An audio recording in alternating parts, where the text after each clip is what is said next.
Hey, I'm James from the Icon Map team. In this more in-depth video, I'm going to walk you through all of the features and capabilities of Icon Map Pro to help you get started. Now, I'm assuming that you already know how to add the Icon Map Pro visual into Power BI Desktop, and you've already got yourself set up either with a user license or a developer key. If you haven't, then head over to our website and check out our Getting Started guide that will take you through those steps before starting this video. So here we are on Power BI Desktop. I've already brought in some data. It's open data from data.police.uk and represents crimes across London. So let me add Icon Map Pro onto my report canvas. Click the icon, we'll make it a little bit bigger.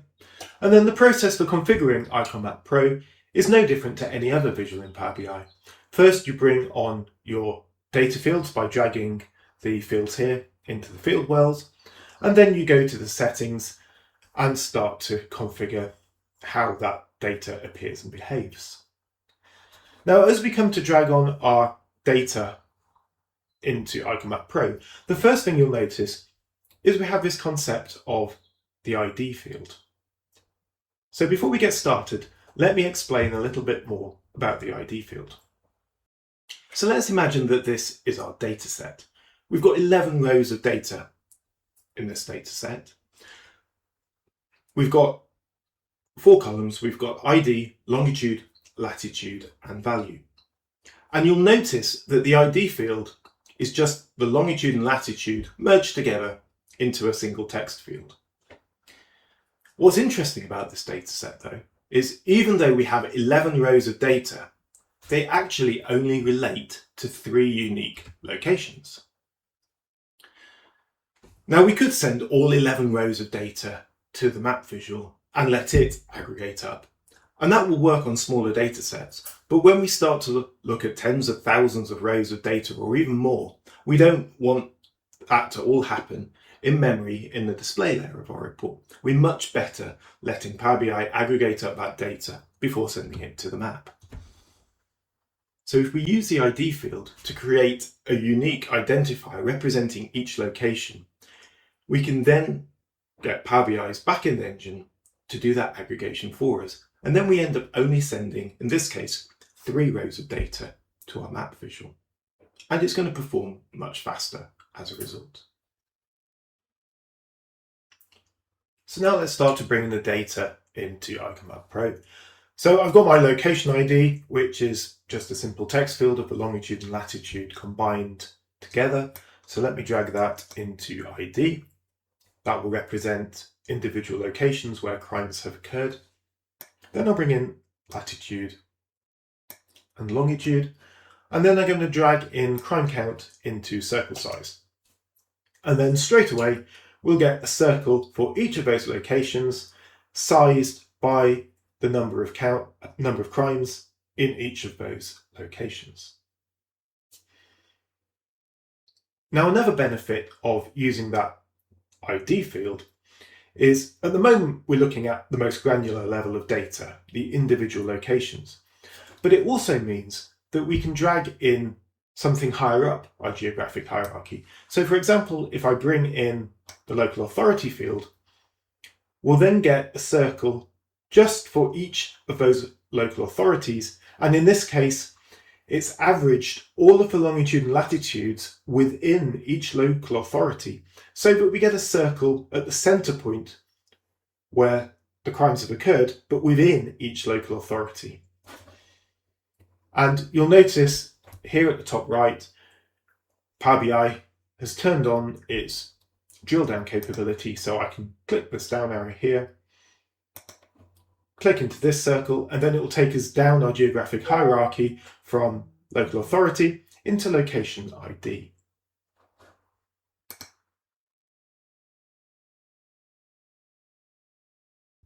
So now we've covered the basics of bringing in our data fields into Icon Map Pro, I want to walk you through the different formatting options. So I'm going to click on the Format Your Visual button here, and you'll see that we've got an extensive range of formatting options available to us. And I'm going to walk us through step by step each of the different sections.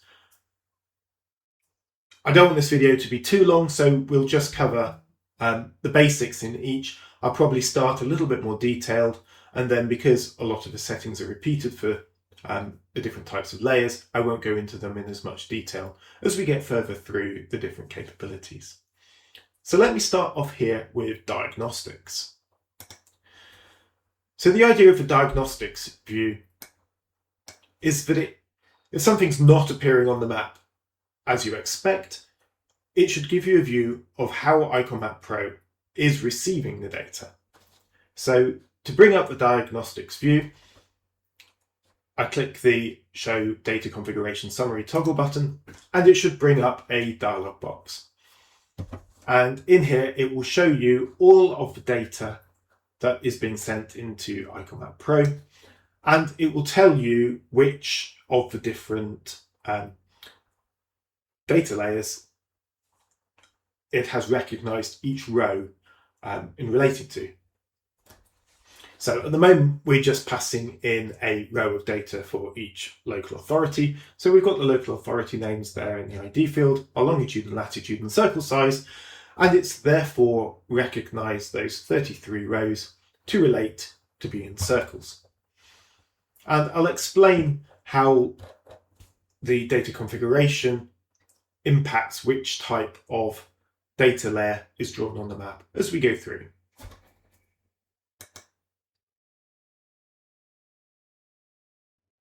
So now let's move on and cover background maps. Now included with IconMap, you get a wide range of different styles of background maps. Most of these are built from OpenStreetMap data, and you can style them in a number of different ways. We've got colourful maps, we've got dark maps, we've got light grey maps. I particularly like this DataVis style for overlaying data on top of inside of Power BI. But there are lots of different styles here to choose from, including the more traditional OpenStreetMap styles. If you're based in Great Britain, then we also have a number of open layers provided by Ordnance Survey.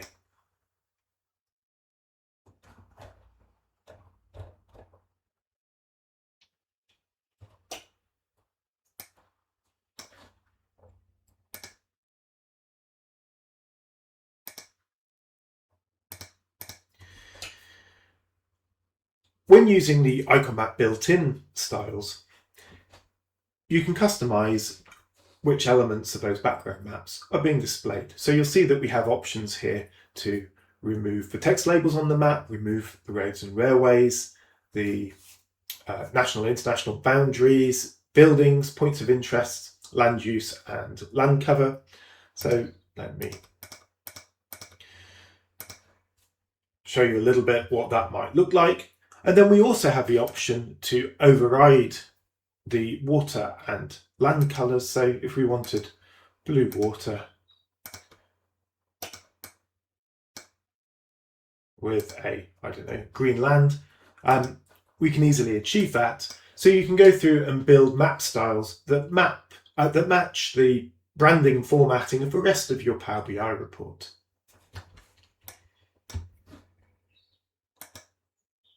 Let me revert these back to the original settings. You'll notice we also have the option as well to apply hill shading so that you get a bit of an idea of the three-dimensional texture of that landscape as well. You can also change the transparency as well of the background. So if you want a partially transparent background, you can achieve that too. But don't forget in the general settings to turn off Power BI's background as well, so that you'll be able to see the report canvas behind.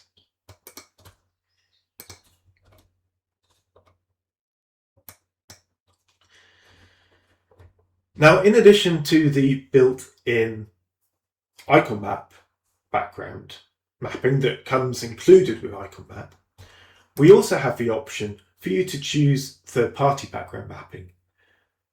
Now, we provide the predetermined configuration for those layers, but we don't include the licensing, so you'll need to provide your own API keys in order to use third-party background providers. So examples include ArcGIS Online, Azure Maps, Google Maps, Mapbox, Mappable, MapTiles, and Ordnance Survey, including Ordnance Survey Premium layers 2. And to use these, if you scroll down to the bottom of the formatting pane, you'll see that there is a section for you to paste in the appropriate API key to use those layers. And you'll notice that I've already pasted in an API key here for Mapbox. So if I change the background map source to be Mapbox, then I can pick from different styles of Mapbox background layers, and I can choose raster or vector layers in there as well. So we have a full range of Mapbox's different background maps, and I'm not going to show this now, but if you've created a custom style for a background map using Mapbox Studio, you can paste in the Mapbox URL for that as well, and that will work happily inside of IconMap.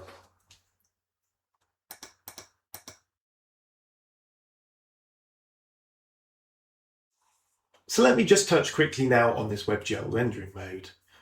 Turning this on will use a different mapping library to draw the different layers on the map, as a result of which you may find additional capabilities available with WebGL rendering mode, both in terms of which data layers are available, but also the configuration options for them. I would encourage you to start with WebGL rendering mode turned on as a default, unless you need specific integrations that it doesn't provide, such as ArcGIS Online.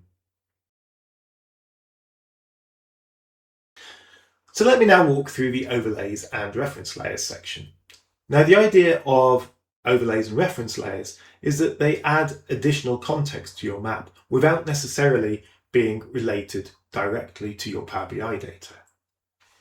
So let me walk through the different options. The first one is map labels.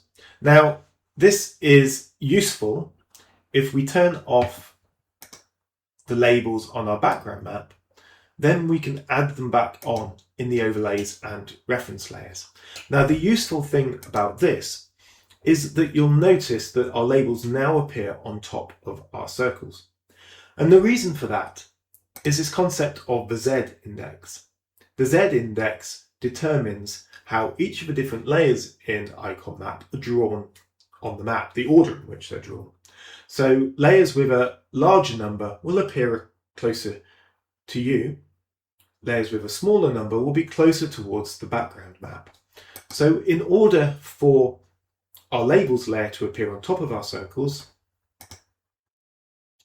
the number must be bigger than the Z index number for our circle layer. So you can see here, the circles have a Z index of 405, and our labels layer has a Z index of 440, which is a bigger number, so it appears closer to you and on top of our circles.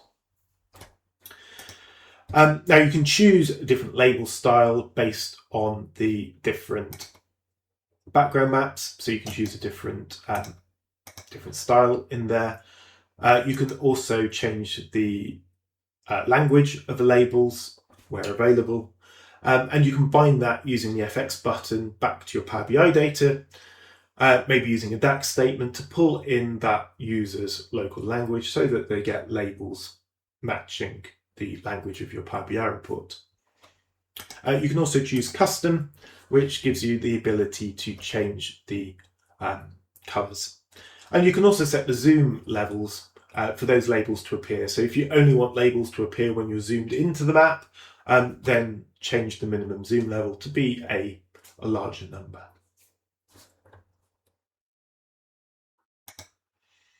So that's labels. Now let's move on and talk about traffic. So we support two different sources for traffic. We support Azure Maps and Google Maps. Now, if you want to use Google Maps traffic as a layer on the map, you'll also need to be using Google Maps as a background layer and have a Google Maps API key. In terms of Azure Maps, you will also need an Azure Maps API key configured. You can see I've got mine now entered down here in the API key section. And then you can pick from a number of different traffic layers provided by Microsoft and Azure Maps. Moving on to weather, we provide integration from OpenWeatherMap. Depending on your OpenWeatherMap key, you can either use the basic or advanced layers.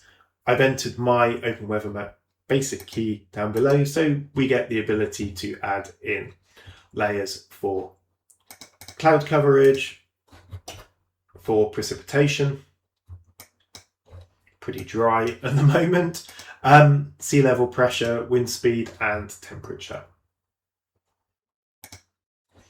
Okay, so the Daylight Terminator. The Daylight Terminator is one of my more favourite features.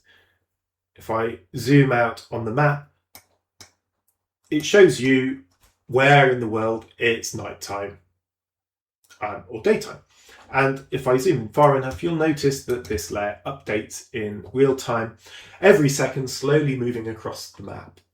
However, if you've got time-sensitive data and you need the daylight curve to appear at the specific, in the specific shape that it was at that time, then you can drag in a date time field into the daylight date and time field here, and that daylight curve will represent the time of your Power BI data.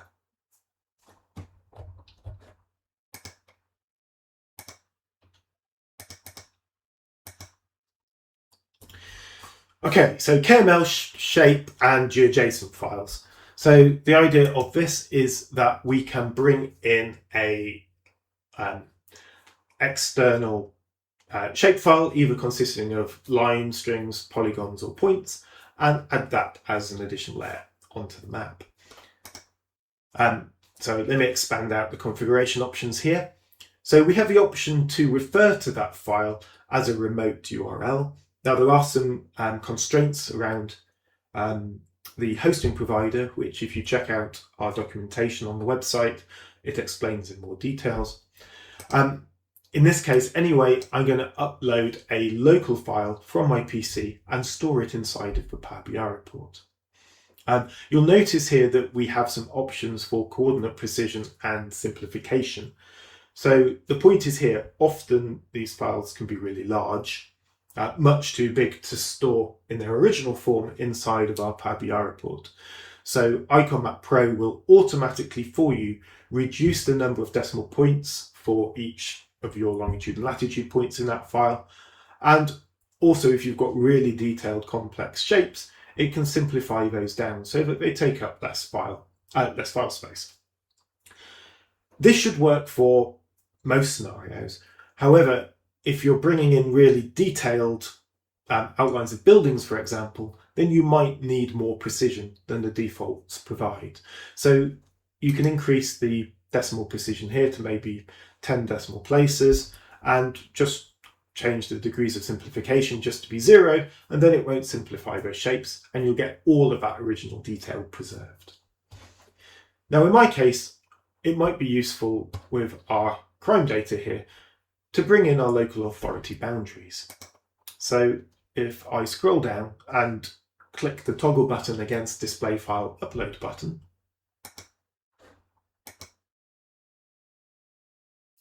and then I can choose my local file.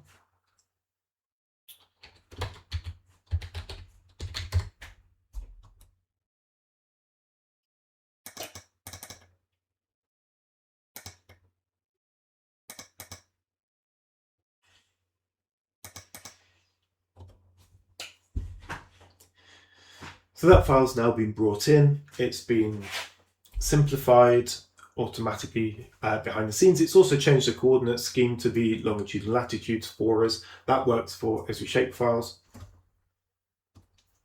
And now we have the option to configure it further.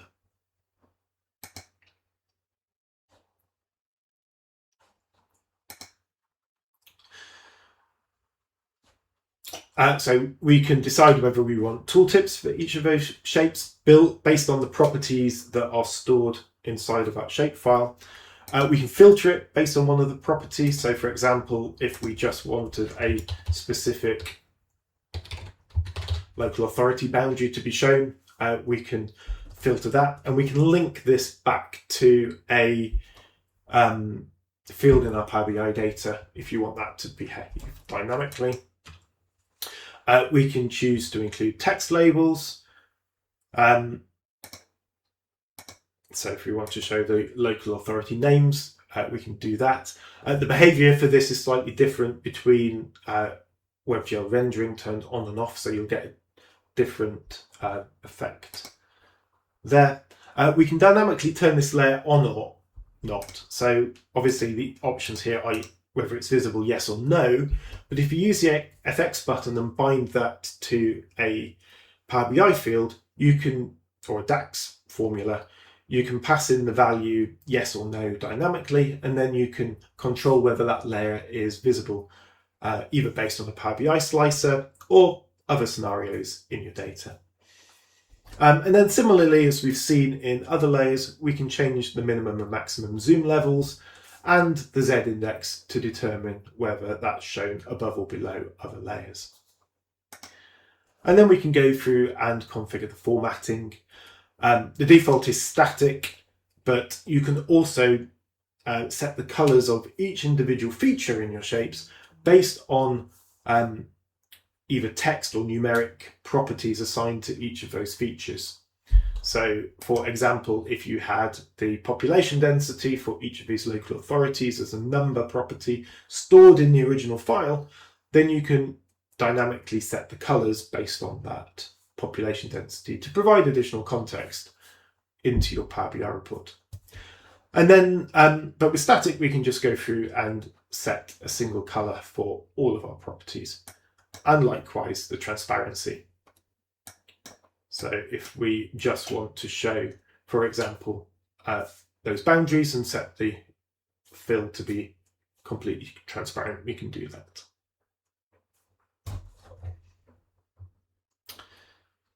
I'm not going to show ArcGIS feature layers.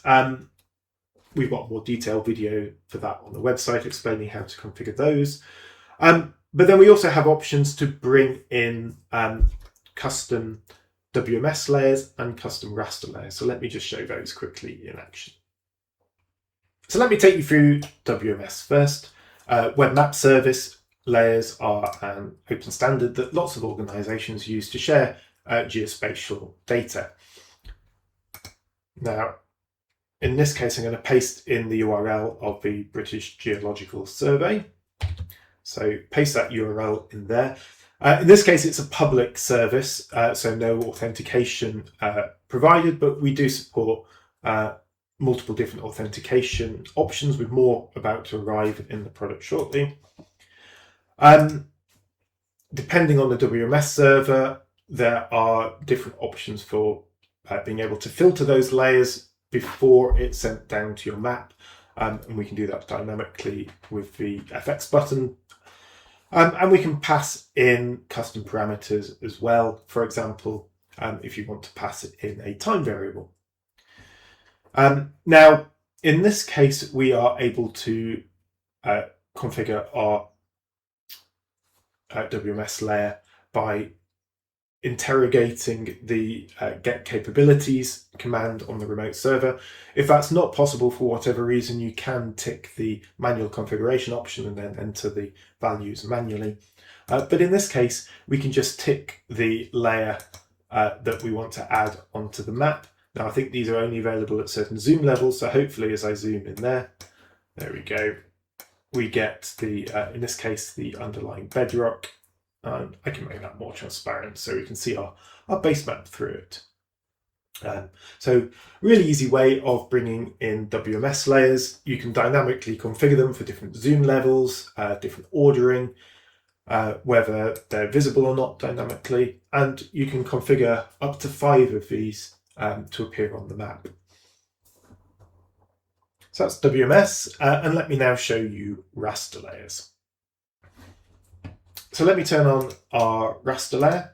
And similar to WMS, I'm going to paste in the URL for a XYZ template. And this one is for OpenCMap. So now if I zoom in, we should be able to see the OpenCMap nautical symbology added onto our map.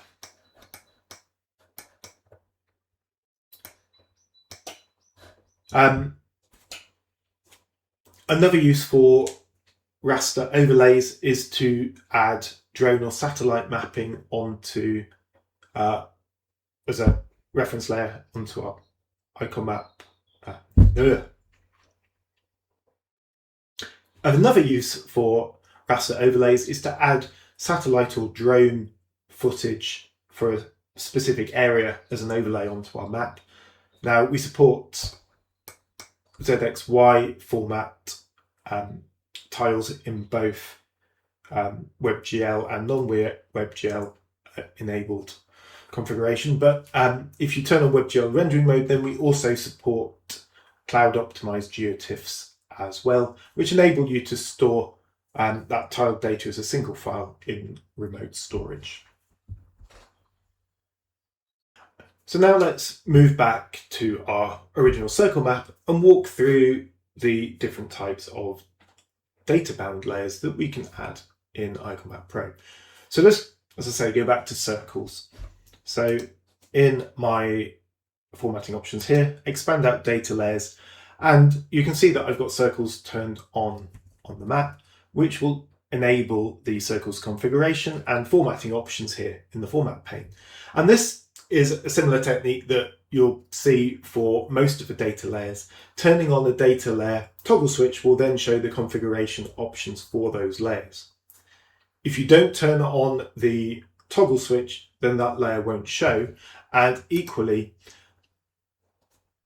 each of those different types of data layer requires a specific combination of fields to be assigned to it in order for Icon Map Pro to recognize that particular row of data as relating to that type of layer. So for example, to draw circles on the map, we need to provide an ID field, longitude, latitude, and circle size. So with those fields configured and the circle layer turned on here in data layers, it will be able to draw circles on the map. So let me walk you through some of the configuration options. So the first of this is size behavior, and we have three options in here: relative, then size in pixels, and size in meters. So with relative selected, you get the option to provide the minimum and maximum size for your circles. So the locations with the smallest amount of crime, in this case, will be drawn 5 pixels across. Circles with, or locations rather, with the largest amount of crimes will render circles 30 pixels across, and all the other locations relative in between based on the value in the circle size field. However, if you want to change that behavior, if you choose size in pixels, then you can pass in a specific value in pixels and it will draw the circle that exact size. Likewise, if you select size in meters, then it will draw a circle that size in meters based on distance on the actual ground, not on your screen in pixels. So let me just explain that quickly. So the relative option also uses pixels. So as I zoom in on the map, you'll see that the circles stay exactly the same size on the screen, and as a result, as I zoom in, they cover less and less space on the ground. If I zoom out far enough, our circles will cover the entirety of London. However, if I change that behavior to be size in meters, then as I zoom in and out, our circles cover the same amount of distance on the ground, but will become bigger or smaller on the screen. I'll come back to clustering in a second. So we also have options to include our circles in auto zoom. So let me add on another visual onto our report. So let's add local authority by crime count as a bar chart. And what I'm going to do is change the interactions from the bar chart to the map so that it will filter when I choose one of these local authorities. Let me also change back the size to be size in pixels. Oh, not size in pixels, relative. There we go. And actually, let's add on a bar chart by crime type as well. And while we're here, let me just touch on the difference between highlighting and filtering. Now, this isn't an Icon Map Pro feature. This is a built-in Power BI feature. Now, by default, when you select a local authority, and if I turn off on the Icon Map settings, zoom on cross-highlighted, this will be easier to see. As I pick a local authority on my bar chart here, you'll see that each of these local authorities is then highlighted on the map, and all of the other local authorities still stay visible. However, if on the format option and I turn on edit interactions, I click on the bar chart and I set those edit interactions from highlight to filter. Now when I click on one of those local authorities, it will filter all of the data to only show the item selected. So this will be particularly obvious if I do it on crime type. You'll see that the circles now change size based on the crime type that I've selected, because it's filtering the data sent to the map to be just for that particular crime type. Okay, so let's quickly head back into configuration options. So auto zoom allows you to set that setting just for this particular circle layer. So if you turn that off and then you start filtering, the map won't zoom to the particular local authority in question. Same applies for tooltips. So this is configuring tooltips for the circle layer, and it's basically whether to show a Power BI tooltip or not. And then we've also got an option for selectable as to whether you can click on that particular item on the map. And you'll notice that all three of those options have the FX button. What that means is you can then bind it back to Power BI data or a DAX formula or a slicer, and control that on a row by row basis. So you could have some circles on the map that users can click on and some users that they can't, some circles that they can't click on. Other options in here, we've got Z-index for ordering, as we've discussed, and minimax zoom layer as to whether when those circles appear as we zoom in and out. EPSG is worth mentioning. So this is the coordinate system for our source data. So in this case, we're using longitudes and latitudes, which is EPSG code 4326. But you can also get geographic coordinates in other coordinate systems. So for example, in the UK, we often get open data sets with British National Grid coordinates. In that case, I can drag in, instead of longitudes and latitudes, the eastings and northings, and then I need to change the EPSG to 27700, the code for British National Grid, and then automatically behind the scenes, Icon Map Pro will convert those coordinates from British National Grid into longitudes and latitudes and be able to display them on your map. Touch quickly on the formatting options here. So we have the options to change the outline color of the circles. So I could make them white. We can change the transparency, the width of those outlines. I can change the dash pattern. So if we wanted a non-solid outline, we can do that. And I can change the fill color, and I can use conditional formatting.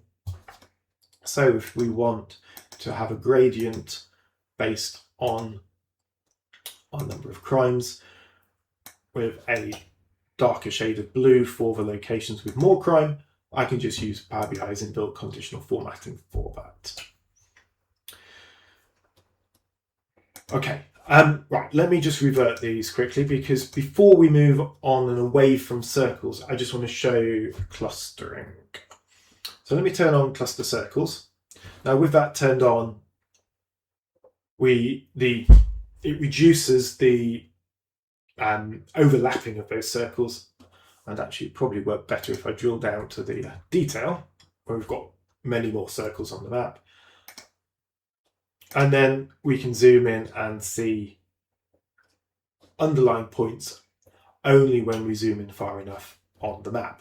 And there's some options to control that cluster configuration. You can change the colours in there.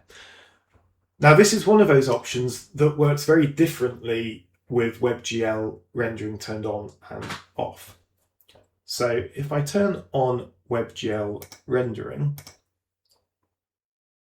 you'll notice that we get very different clustering effect on here, and as a result, very different formatting options. Now I'm going to change our location field here. So at the moment, our location ID is just longitude and latitude combined. I'm now going to modify it to be a field with longitude, latitude, and crime type. So our data is now at the granularity not only of location, but location and type. And I'm also going to drag in crime type into the cluster group field. And then with that configuration, we get a breakdown in a donut chart of the different crime types in each location as I zoom in. So if I mouse over, it will show the extent that that particular cluster shows. We get a breakdown in the tooltip of all of the different crime types and how many crimes there are for each. And in the cluster configuration, we've got lots of different options in here. At the moment, we get larger circles for areas with more crime. We can change that behavior so they're all the same size. We can change the background color. At the moment, it's white. That transparency, how wide that outer perimeter is. The default outline colors is when you're not using a category, and it was just a single color, as we saw initially. We can choose whether we want the total in the middle, so we could just have a hollow circle, for example, if we wanted. Whether to include those tooltips, and whether it automatically zooms in when we click on one of those clusters. There's some options in here to determine how many points nearby you need before it starts clustering, and also the size of those cluster areas.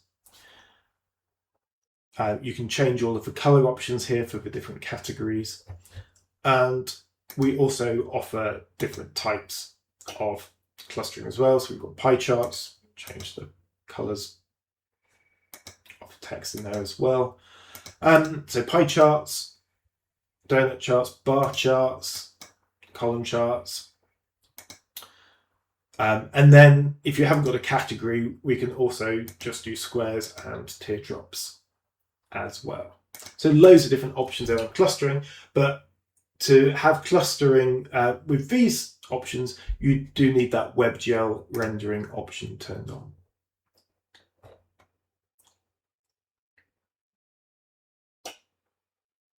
Okay, so before we move on, I'm going to turn off our circle there for now, and we'll move on and have a look at the other options. I'll turn on WebGL rendering mode because we don't currently support heat maps for WebGL rendering mode yet. And I'm going to revert to just using location ID for the type and take off cluster groups. Okay, so let's move on and have a look at heat maps. So to add a heat map onto IconMap Pro, we need to turn on the heat map layer in the data layer setting, but you'll notice that it doesn't immediately appear. And the warning box here is saying that we don't currently have the correct data configuration for heat maps. So to add a heat map, we need the ID field, longitude and latitude, and the heat map weight field well populated. So I'm going to drag down our crime count field into heat map weight, and then our heat map will appear. So let's look quickly at the configuration options. Well, it's very difficult to provide a default set of values that works for every density of data and every geographical extent. So it's likely that you're going to need to go through and configure these options. Let's alter these settings to give us a more effective heat map as we zoom in on the map.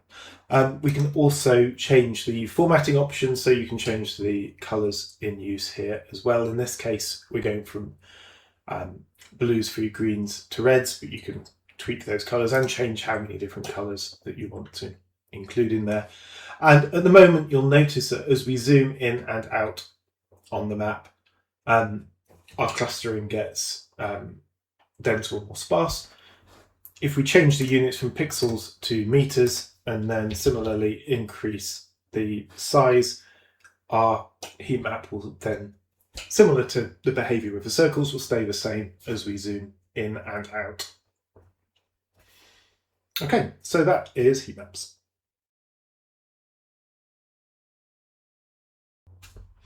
So now let's move on and have a look at geospatial grid systems, and most specifically H3.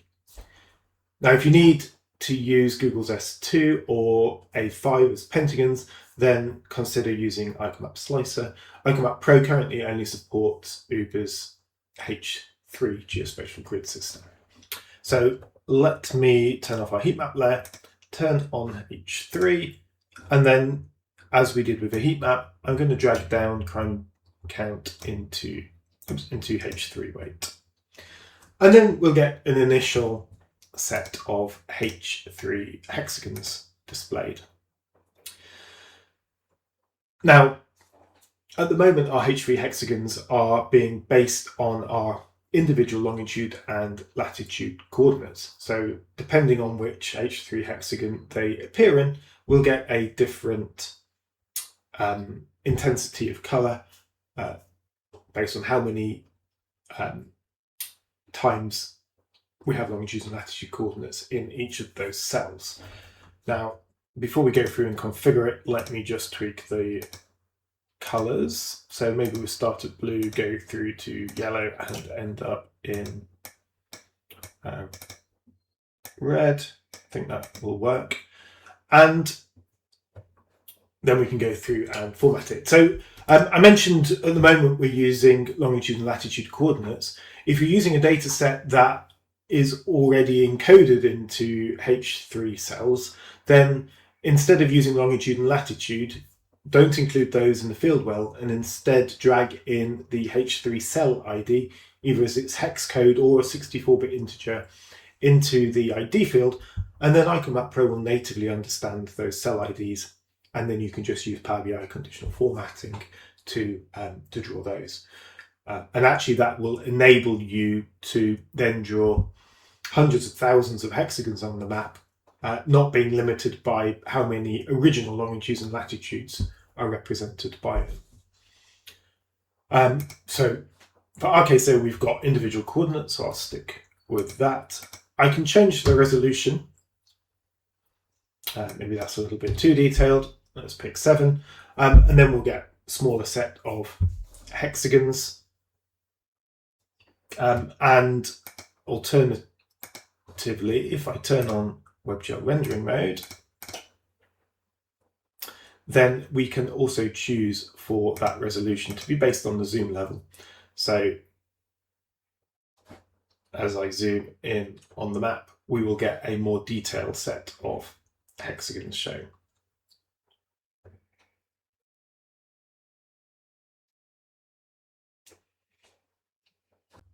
Right, moving on next, we're going to have a look at images and icons.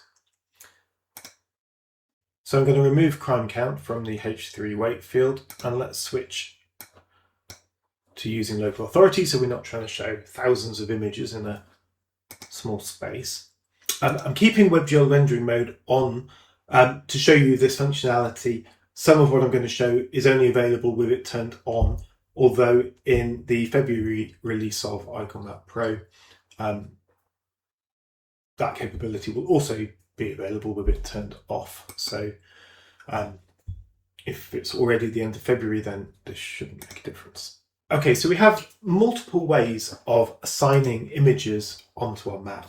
So the first option is to use a URL that's stored in our data either as a field or a DAX measure. So let's quickly create a measure.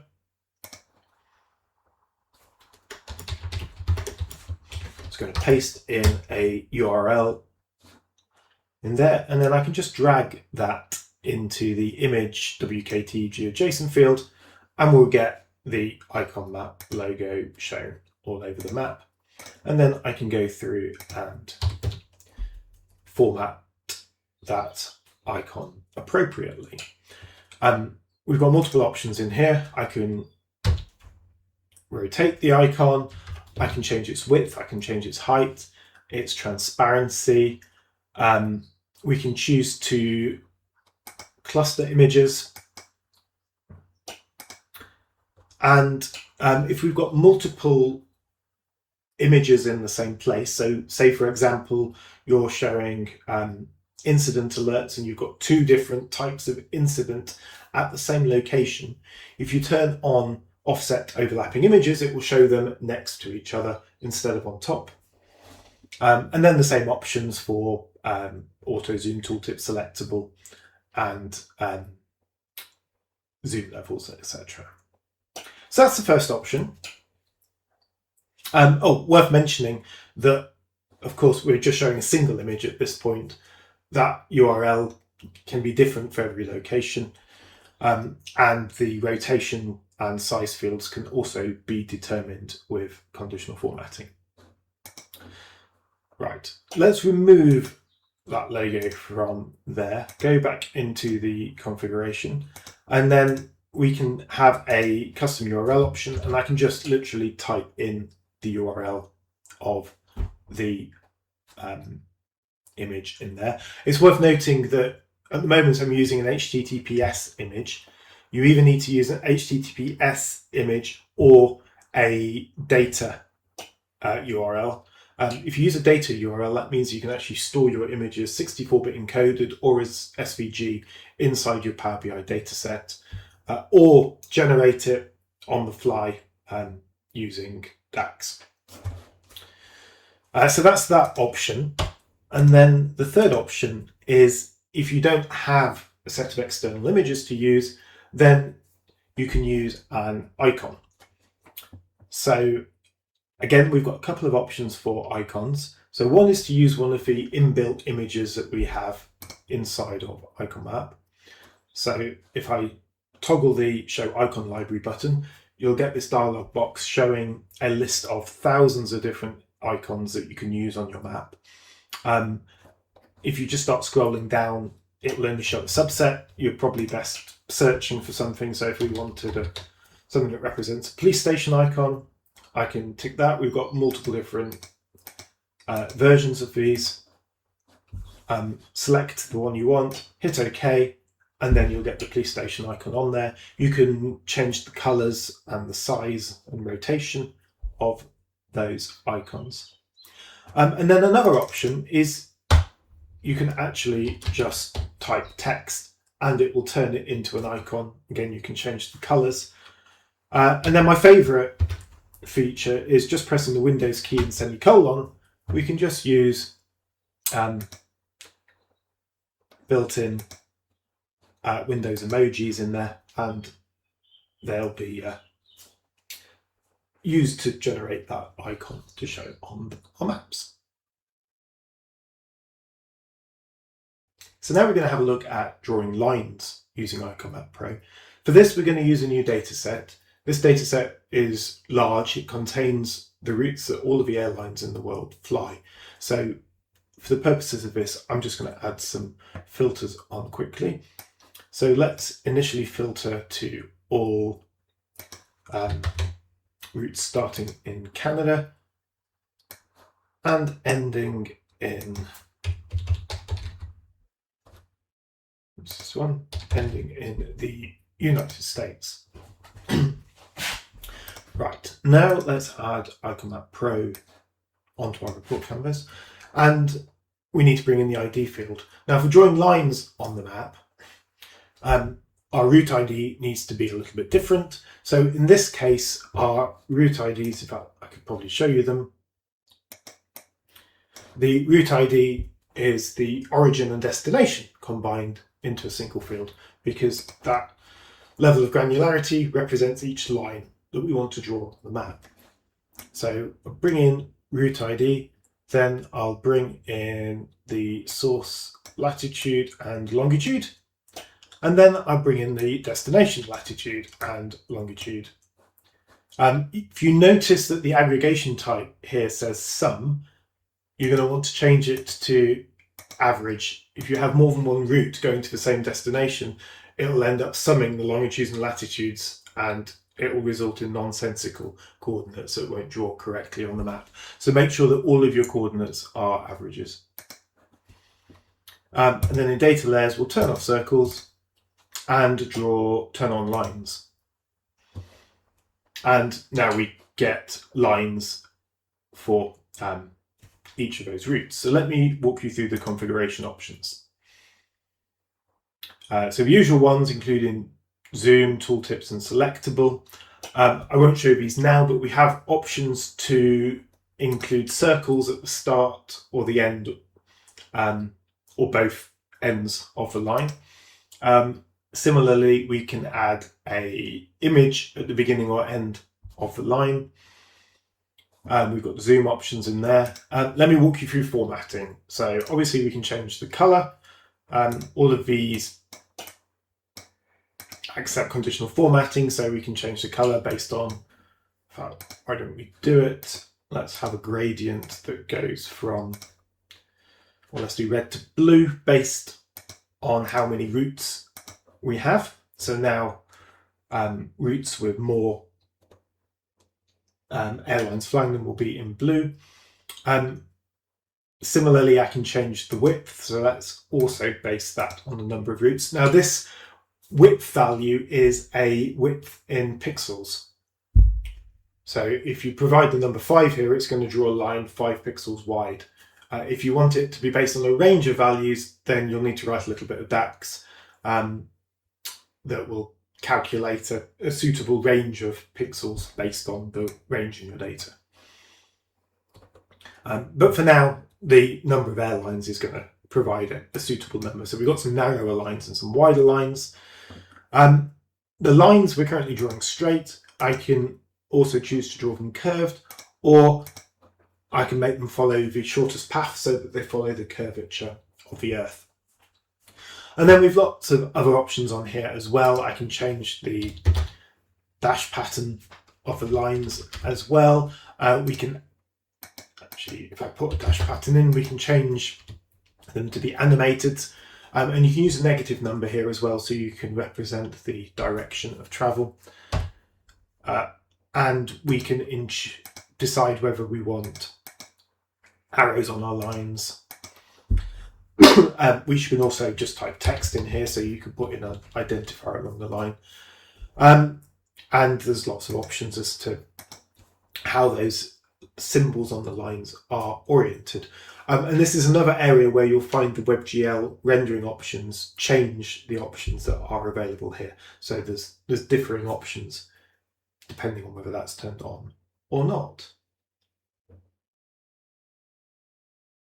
So we're now going to have a look at how we can bring in shapes stored inside our Power BI dataset to display on the map. Now this is useful as lots of databases such as SQL Server, Oracle, Snowflake, Databricks, Postgres all have really great support for geography and geometry data types. And you can bring those data types into Power Query and store line strings, polygons, and points as text inside of Power BI, which we can then add onto the map. So let me show you how this works. So let's bring on IconMap Pro. For this data set, I've got all of the electricity transmission network in Wales in the UK. And each of those different cables is stored as a line string inside my Power BI dataset. So you can see these here, each with multiple sets of longitude and latitude coordinates. Just a word of caution here though, Power BI imposes a 32,000 character limit on text fields in Power BI. So if you have shapes that are larger than that, they won't render inside of IconMap because it will get chopped off and won't make sense.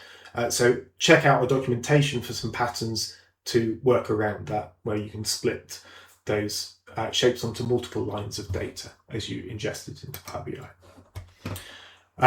So I'm going to drag on the line segment ID.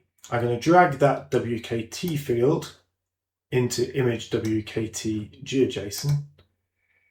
And then in the formatting options, turn off our circle layer, turn on WKT GeoJson from data.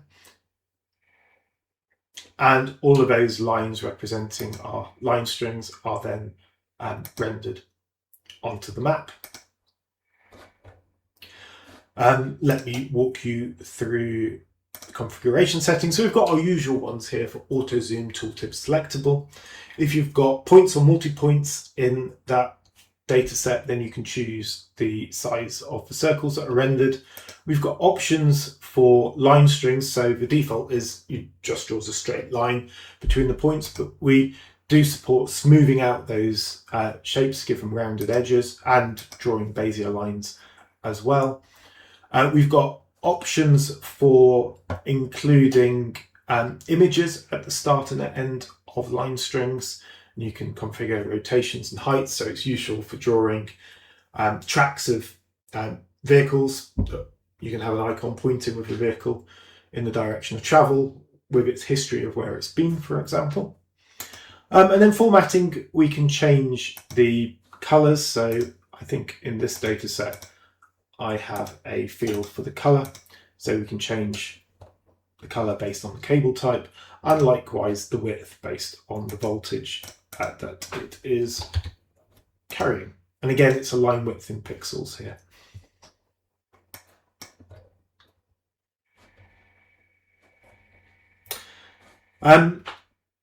Lots of other options in there, similar settings in here that you'll find in the line configuration in terms of annotating the lines and drawing text and arrows along them. So check out the earlier section of this video for the line options. And again, the well-known text options do change depending on WebGL rendering being enabled or not.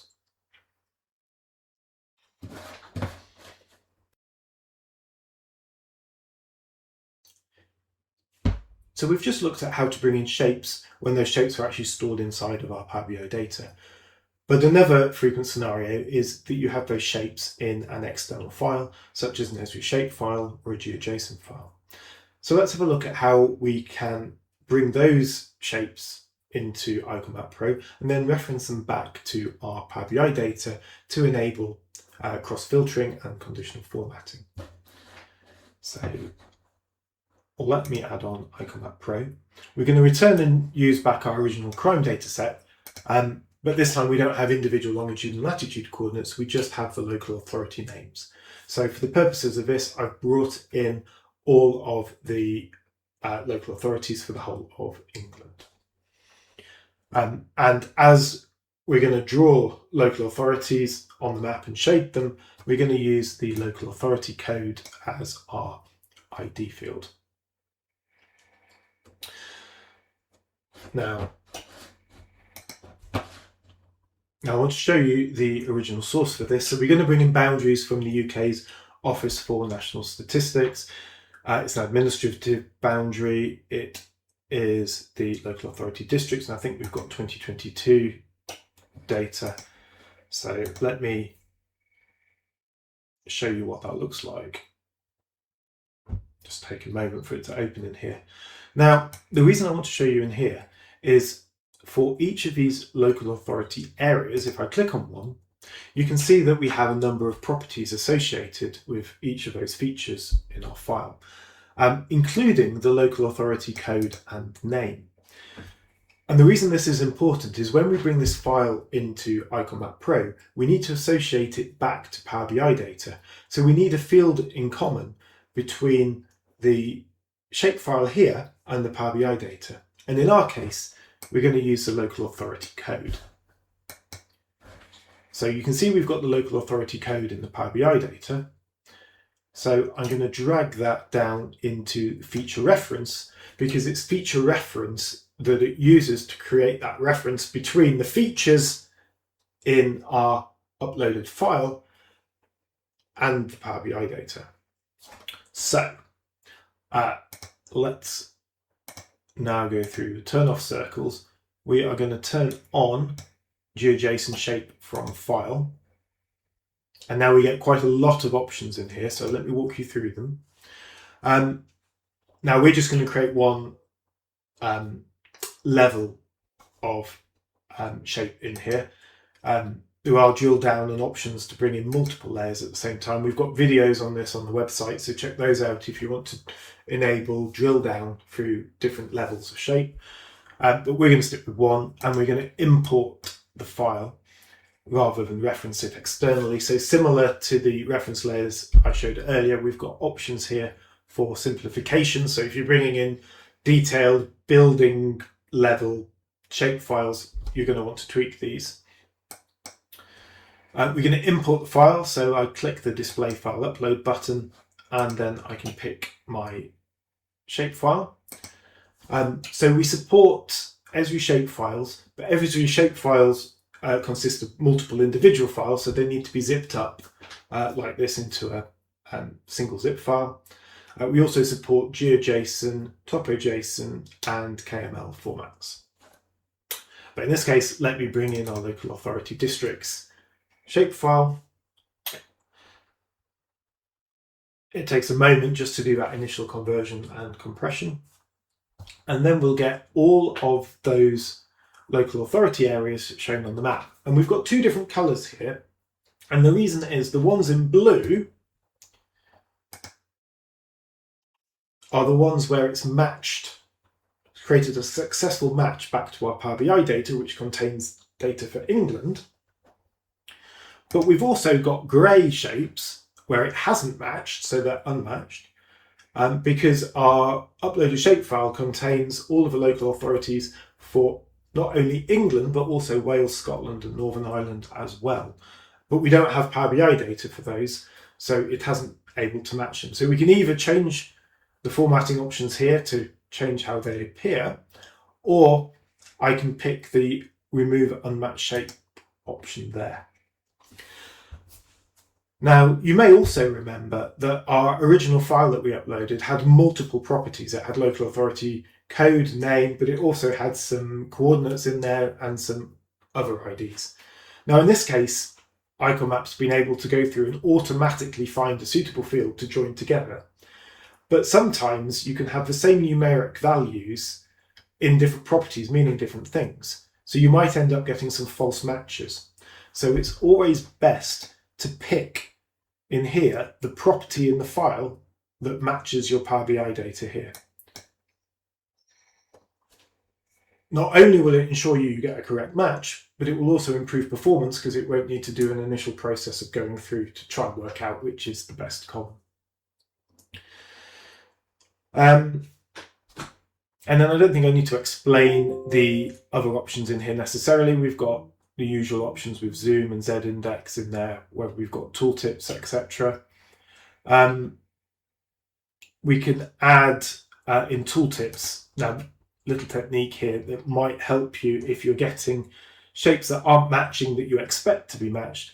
If you turn on add tooltips to unmatched shapes, then let's turn on all the tooltip options. Then when you mouse over the individual features, even the ones that aren't bound to Power BI data, it will tell you what those underlying property values are. So you can see that the LAD22 code field is blank because it's not matched to Power BI data, but it's showing you what that value actually is in the underlying file that we've uploaded. That might help you debug why these aren't working. Right, now let's turn back on that remove unmatched shape option there. And I just want to finish off by showing the cross filtering. So let's add on a bar chart of crime types, and then I can click on each of these local authority areas. Let's set the interactions to filter.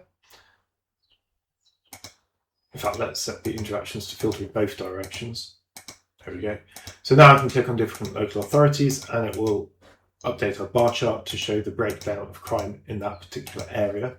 Let's also update our formatting options as well to change the fill color based on the number of crimes. So I'm just going to choose a gradient and base it on the sum of the crime count. Now we get darker shades of blue in those local authority areas with more crime. Maybe we'll change the outline color to black. And then I can click on these different crime types and we'll get different shading based on the different local authorities having more or less of that particular type of crime. So we can cross filter in both directions and filter our other visuals. And if I added on a local, let's do a region filter, for example, if we just wanted to have a look at London, cross highlight, let's do cross filtering, and then we can just drill in and have a look at different regions of England with a quick and effective choropleth map.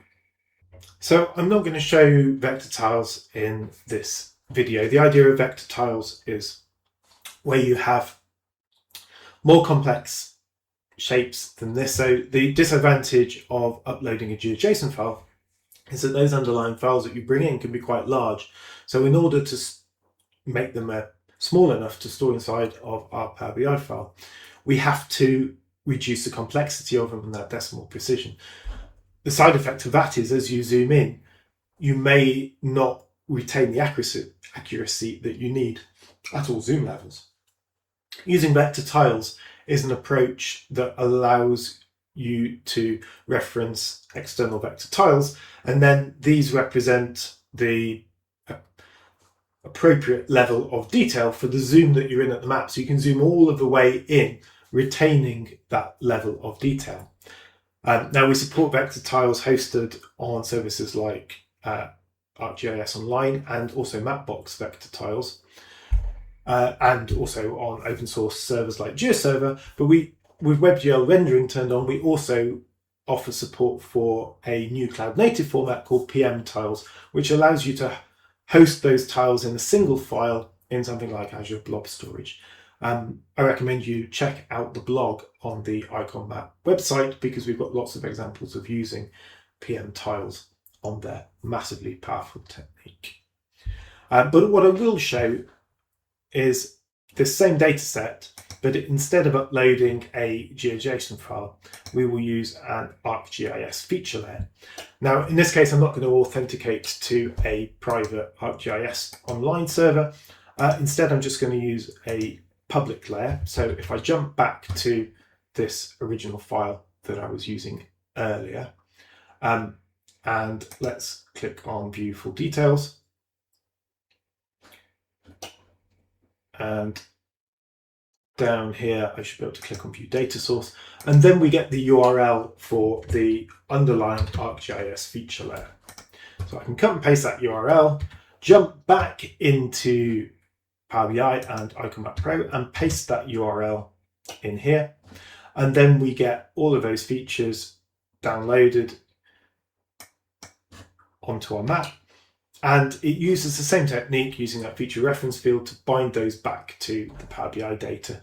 So I can go through and configure the conditional formatting to create a choropleth map in the same way as we've just done for uploading a GeoJson file. So that's all of the different types of data layer that we support. Now, I appreciate as I've gone through these, I've just shown one of those types of layer at a time. It is possible to draw multiple types of layer all at the same time. But there are some caveats as to how that needs to work in Power BI. Essentially, Power BI visuals can only generate a single query of data from the data source, which means that all of the information for all of those different layers needs to be returned as a result of a single query. So from structuring the Power BI data, they either need to be in all of the different layers in a single table, or at least in multiple tables with a common key and relationships back to the table with that common key. Very much recommend that you check out the icon map documentation for this. As I've mentioned, as we've been going through, each of the different types of data layer requires the data to be configured in a populating the appropriate fields for that layer.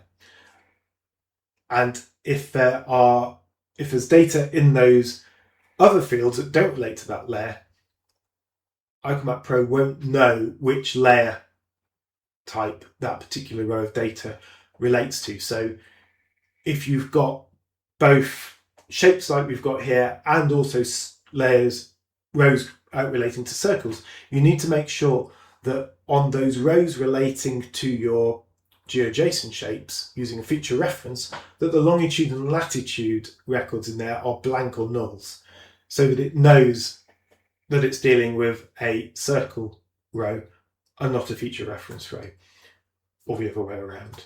But again, there's a very detailed video on the website. If you go to the documentation, go to data layers and check out the documentation for multi-layers, and it explains that in great detail.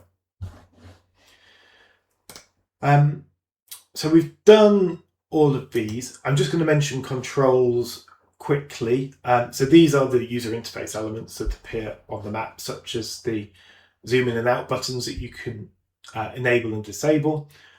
We also have a control that will tell you what zoom level that you're looking at on the map.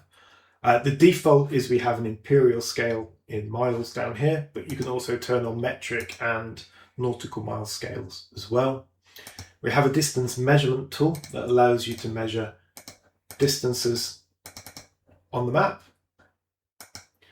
We have a zoom lock, which means that you can interact with different other visuals without it automatically zooming into those areas while that's turned on. And we have a lasso select option as well for selecting multiple items on the map with different modes and formatting options. I should also mention the additional attribution option in here. When you're pulling in multiple layers like this one, so I'm using here this layer from the Office for National Statistics. To use that layer on our map, we have to provide attribution to show the copyright message and where that data has been obtained. So you can paste that information into the additional attribution box, and then it will add it onto the attribution line at the bottom of the map. So you can keep your licensing compliance by entering that kind of information in here. The map options determine generally how the map is initially displayed. The map defaults, I know, to centering on London in the United Kingdom because that happens to be the meridian. You can change the default location. The easiest way to do that, rather than entering longitudes and latitudes, is to turn off auto zoom, and then as you move the map around, you'll notice that that default longitude and latitude will change. Turn it back on, it will jump back, but if you leave it turned off, save your report, it will then default back to the location that you last saved the map in. Other options in here, you can limit the extent of the zoom. If you filter the map so it only has one item, rather than zooming in so close that you can't see that item, you can determine the zoom level for zooming into a single item. And you can change the increment in here that the map zooms when you press the plus and minus buttons. Interactivity changes the transparency as you cross-highlight from other options or cross-filter from other options. We have the option to combine tooltips. That is only available with WebGL rendering turned on. So that's where you have multiple overlapping items. When you hover over, normally it will just show the tooltip for the item on top, but with combined tooltips turned on, it will generate a tooltip containing all of those different items. API keys and authentication, we've talked about already. That's for referencing third-party services. And then we also have, in the IconMap Pro section, the ability to paste in your user license manually and a reference option, so that if you log into our customer portal on icon-map.com, you can put in any reference here that relates to your specific report that allows you to break down usage in the IconMap customer portal. When you're, if you're on a usage plan, you can then see which reports are responsible for how much usage. There's also options in here for providing to support if you have issues with license validation and that kind of thing. But you shouldn't need to use that unless you're specifically asked for it in a support case. So I hope that was useful. Please do reach out to us for more information. You can find our email address, support@iconmap.com, on the website if you need to get in touch. And I really do encourage you to check out the blog posts and the in-depth documentation on the website.